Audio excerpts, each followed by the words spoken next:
Hello বন্ধুরা, NK food রকমারি তোমাদেরকে স্বাগত। আমি আবারও চলে এসেছি তোমাদের সঙ্গে পিঠের রেসিপি নিয়ে।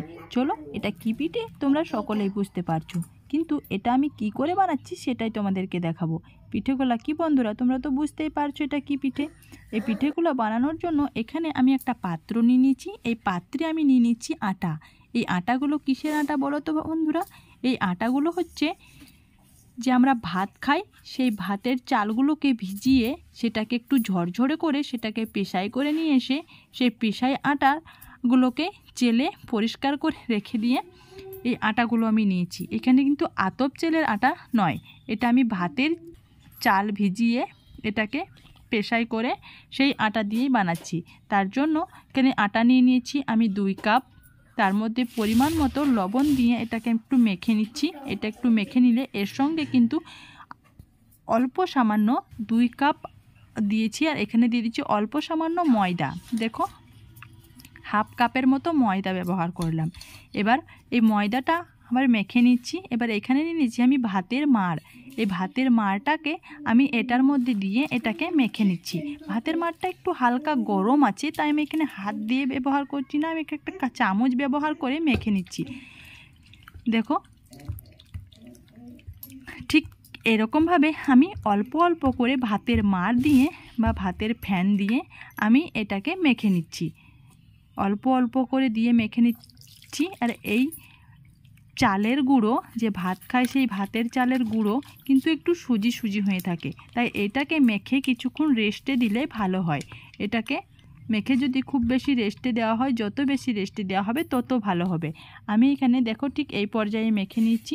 এবার এটা ঘন লাগছে তাই আমি আরও কিছু মাড় ব্যবহার করছি। এবার এটাকে দিয়ে আবার কিছুক্ষণ ঘুলে নিচ্ছি।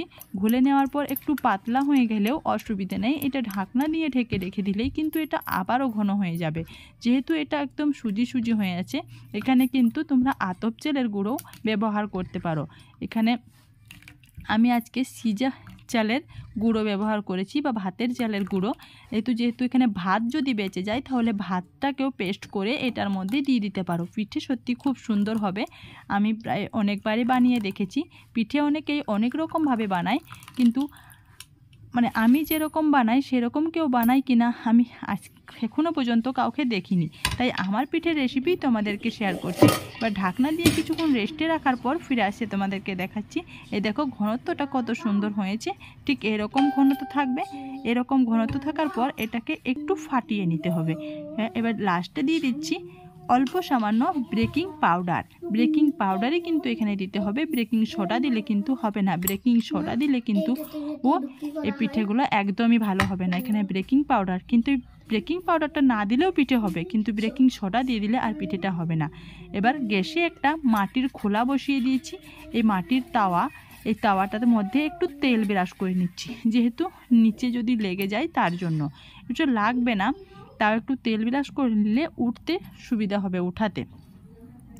এই যে খোলাটা একটু গরম হয়ে আসলে তার মধ্যে 1 চামচ ব্যাটার আমি এটার মধ্যে দিয়ে দিলাম। দিয়ে কিছুক্ষণ অপেক্ষা করার পর এটাকে ঢাকনা দিয়ে ঢেকে দিতে হবে।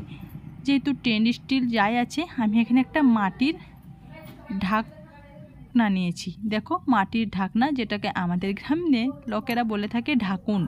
এই ঢাকনাটাকে নিয়ে নিয়েছি, ঢেকে দিলাম।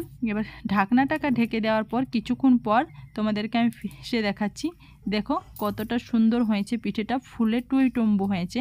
এরকম ফুলো ফুলো পিঠে বানানোর জন্য ঠিক এরকমভাবে ব্যাটারটাকে দিতে হবে। আর এই ব্যাটারের পিঠেও কিন্তু অনেক রকমভাবে বানানো যায়। খোলাটাকে নড়িয়ে নড়িয়ে গোটা খোলা যদি ছড়িয়ে দেওয়া হয়, পিঠে হবে পাতলা ফুকফুক জালিদার, অসম্ভব ভালো লাগে সেটাও খেতে। দেখো এটা এবার কত সহজেই উঠে আসছে। উঠে আসার কারণটা হচ্ছে তেল দেওয়া। যদি খোলায় একটু তেল ব্রাশ করে দিতে পারো তাহলে কিন্তু খুব সহজেই উঠে আসবে। দেখো পিঠেটা কত সুন্দর নরম হয়েছে। এই দেখো, খুব তুলতুলে নরম। পিঠেটা এত সুন্দর নরম তুলতুলে হয়েছে আর গরম হয়ে আছে, তাই ভাঙলাম না, তোমাদেরকে এরকম দেখাচ্ছি, পরে দেখাচ্ছি। এবার একটা সেম পদ্ধতিতে আবারও ব্যাটার দিয়ে ঢাকনা দিয়ে ঢেকে দিলাম। এবার ঢাকনা দিয়ে এটা হতে থাক, ততক্ষণে তোমাদেরকে এই পিঠেটা আমি দেখিয়ে দিচ্ছি। এই যে দেখো কতটা নরম হয়েছে এই পিঠেটা। আর নিচ দিকটা দেখো, নিচের দিকে কিন্তু পুড়ে যায়নি, খুবই নরম সফট। যদি এখানে দুধের চা বা খেজুরের গুড় হয় তাহলে কেমন লাগবে বলো তো বন্ধুরা? আমার তো বেশ ভালো লাগবে। আমি এবার এটাকে ঢাকনা দিয়ে রেখে দিয়ে এই পিঠেটা দেখি কেমন হয়েছে। দেখো এই পিঠেটা কিন্তু আরও সুন্দর হয়েছে, তাই না? মাঝখানটা ফুলে উঠেছে আর বেড়গুলো একদম জালিদার হয়েছে। ঠিক এরকমভাবে সেম পদ্ধতিতে আমি সব পিঠেগুলোকে ভেজে নিচ্ছি। আমি কিন্তু খুব বেশি পিঠে আজকে বানাই নাই, অল্প পিঠে বানিয়েছি। অল্প পিঠে বানিয়ে এর জন্য, আর এই যে এই পিঠেটা দেখছো, এই পিঠেটা হচ্ছে একটু পাতলা। আর এই যে দেখো কতটা নরম হয়েছে, খুব সফট নরম একদম জালিদার পিঠে। এরকমভাবে তোমরাও কিন্তু বানিয়ে নিতে পারো বাড়িতেই।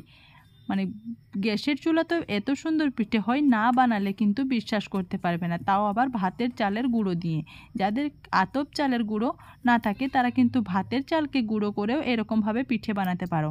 দেখো এবার ঝোলা গুড় বা খেজুরের গুড় নিয়ে পিঠে খেয়ে শেষ করতে পারো, অসম্ভব ভালো লাগবে খেতে। গুড় দিয়ে কামড় দিয়ে তো খেয়ে ফেললাম বন্ধুরা, তোমরাও এবার খেতে শুরু করো।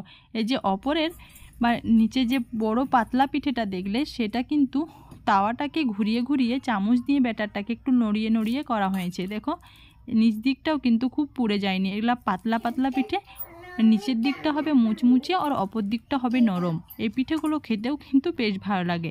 নরম তুলতুলে পিঠে যারা খেতে পছন্দ করে না তারা এরকমভাবে বানিয়েও কিন্তু। টাটা বন্ধুরা।